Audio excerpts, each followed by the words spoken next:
cabbage is one of these foods that are extremely versatile.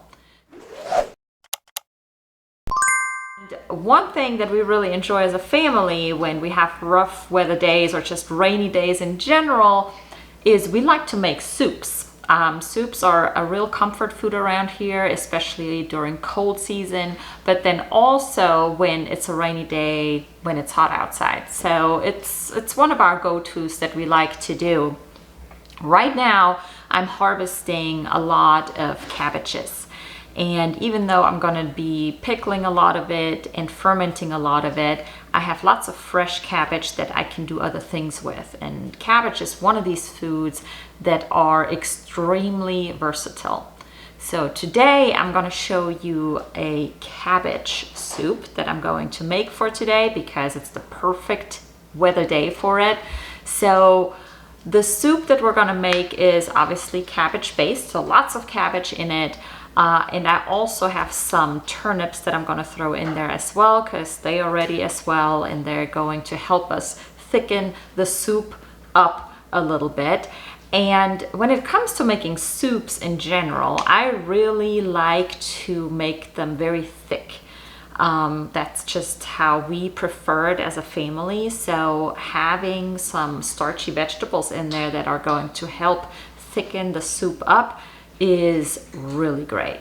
So I'm gonna make that cabbage soup today for the family. Super simple to follow along, super simple to make. And I think once you found a soup recipe and the soup base that you really like, that you can stick with and then just throw in whichever vegetables or meats you want, that's a winner for me. I like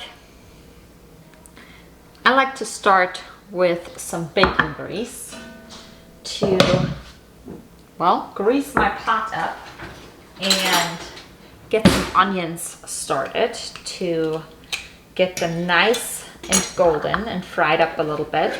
That's what I usually use as a base, is some lard or some fat, some natural fats. I cut my onion in it, add some bacon, so that already adds a lot of initial flavor to it. And then I add my initial starchy vegetables and go from there. So that's my basic soup recipe, is really based on frying up some onions and bacon, adding some stock to it, and throwing the rest of the ingredients in from there. I've got some leftover bacon from this weekend's breakfast that I'm gonna cut up and fry up, and then add some onions to this.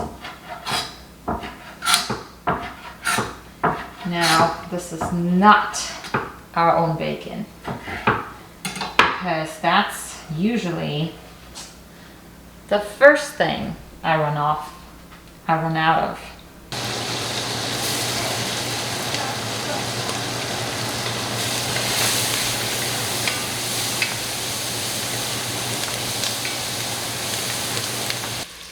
One thing I've definitely learned with home cooking, especially with your own ingredients, fresh from the garden, you tend to be less wasteful.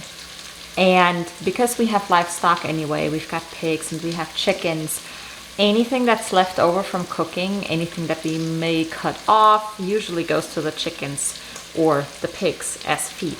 They love it, and we don't lose anything on it, and give them some healthy snacks in the meantime. So nothing lost there. But I've really enjoyed cooking with the stuff that we grow in the garden and being able to figure out how to cook with the seasons, with what's fresh, what's growing. And then if it's not fresh, at least take from our pantry, from the stuff that we've canned away.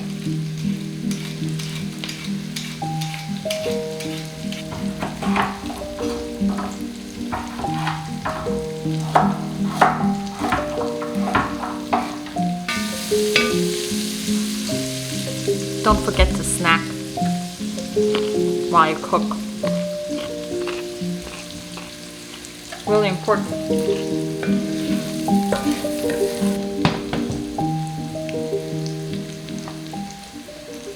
It's hot. Now, this is getting all nice and caramelized. And now we're gonna add our starchy vegetables so that they can cook through, soften up, and add some volume.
I made kombucha with hot peppers.